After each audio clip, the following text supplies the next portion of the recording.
The waves rolled endlessly against the rocky shore, each one breaking with a crash that echoed across the cliffs and scattered spray into the cool night air. The sea stretched outward into darkness, a vast and shifting surface that seemed to swallow the moonlight whole. A small band of early humans stood at the edge of this unknown, their bodies tense with a mixture of fear and determination. Behind them lay the land that had shaped them, forests where they once hunted, rivers where they drank, caves that had sheltered generations. But the land was no longer theirs alone. The animals had grown fewer, rival bands pressed closer, and the seasons brought harsher changes than before. Hunger had become too familiar, and the elders whispered that the only way forward was across the water.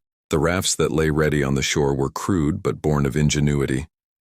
Logs had been bound together with sinew and vines, tightened until they groaned under the strain.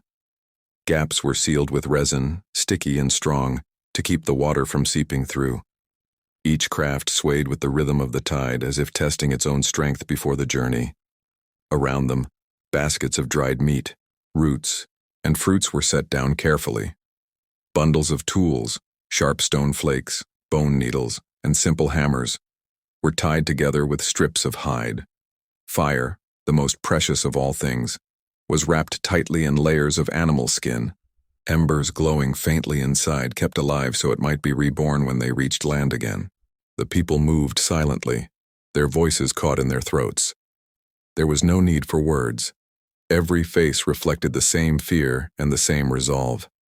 Children clung to their mothers' legs, their wide eyes reflecting the pale shimmer of the sea.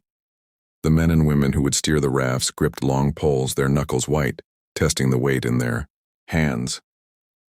They had never crossed such water before. Rivers and lakes were known, but this was endless. It stretched farther than their eyes could reach, farther than their minds could easily imagine. And yet, they would go. The moon climbed higher, silvering the restless water. The night air carried the smell of salt and seaweed, a sharp tang that clung to their mouths and hair. Gulls circled overhead, crying out as if mocking the intruders about to enter the domain of the sea. An elder knelt on the sand, her hand pressed into the earth as she murmured a low rhythm, half prayer, half memory, calling upon the spirits of those who had walked before. Others watched her, their shoulders easing slightly, their breathing finding a steadier pace. It was not protection, but it was hope. Finally, the first raft was pushed into the shallows. It rocked and tilted, water lapping against its edges, but it held. One by one they climbed aboard, hearts pounding, hands shaking. The shore behind them was familiar, full of memories of survival and struggle. But it could no longer hold them. Ahead lay the unknown, darkness, danger, and perhaps salvation. With a final push, the raft drifted from land, carrying them into the black expanse of the sea, their silhouettes small against the endless horizon. The sea quickly proved itself a merciless judge. Once the shoreline slipped from view, the horizon became a ring of water and sky, endless and unforgiving. The rafts, bound from logs and vines, creaked and shifted under every swell, their joints straining against the rhythm of the waves. The people clung to them tightly, toes and fingers digging into the rough wood, bodies swaying with each rise and fall. The world they had known, trees, stones, the dry solidity of earth, was gone. Here, nothing stood still. Fide, the sun blazed down without mercy. It beat against their backs and shoulders, baking the salt of the sea into their skin until it stung like fire. Their lips cracked, throats burned, and the small bundles of food they had carried began to spoil faster than expected. Dried meat softened and grew bitter, fruit blackened in the heat, and precious drops of fresh water dwindled far too quickly. They tried to chew what remained, but the effort often ended with grimaces and spitting, their mouths too dry to swallow. Hunger and thirst carved into them, hollowing cheeks and slowing movements, yet still they held on. When night fell, relief from the heat came with its own punishment. The air grew cold and damp, soaking their skins with mist. The wind whipped across the surface, raising waves that slapped against the rafts and sprayed them with icy foam. Children shivered, uncontrollably pressing themselves into their mothers' chests. The adults, teeth chattering, tightened their grips on the poles and ropes, refusing to let the sea take them.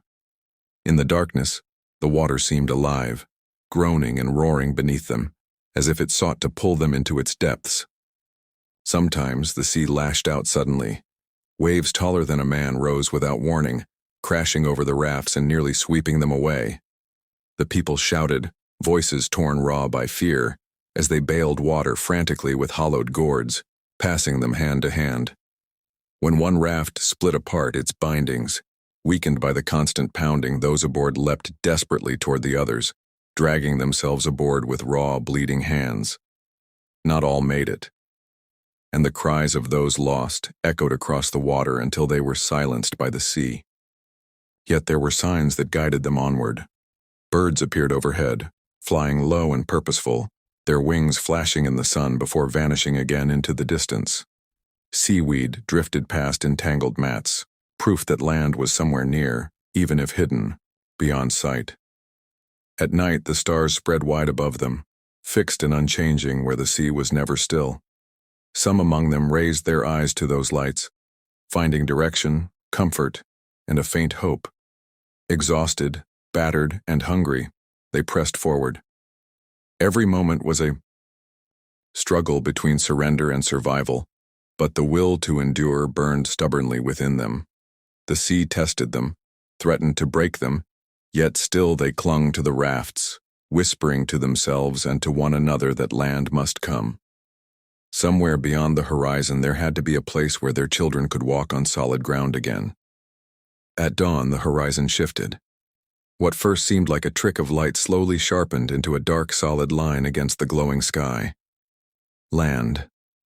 A murmur rose among the survivors, weak but filled with a strength they had almost forgotten. Eyes that had grown dull with exhaustion now widened, shining with hope.